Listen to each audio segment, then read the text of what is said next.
कर्म करो पैसा आएगा, जी बिल्कुल ठीक बात है, लेकिन कर्म तो जो सड़क पे रिक्शा चलाता है वो भी कर रहा है, कर्म तो अंबानीज भी कर रहे हैं, कर्म हम भी कर रहे हैं, कर्म आप भी कर रहे हैं। तो प्रैक्टिकली कंडीशन तो ये है, सब कर्म कर रहे हैं तो पैसा सबके पास आना चाहिए।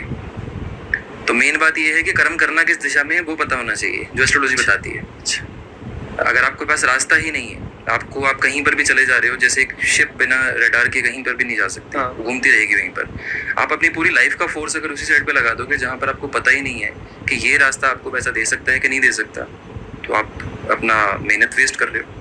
मतलब उस वो डायरेक्शन में एस्ट्रोलॉजी दे देगी। बिल्कुल डायरेक्शन देगी आपको एस्ट्रोलॉजी।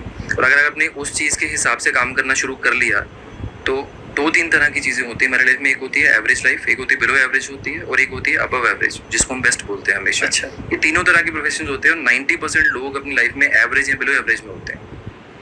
90%। एक ही पर्सन एक ही चीज़ को 10 रुपए में भी बेच सकता है, एक ही पर्सन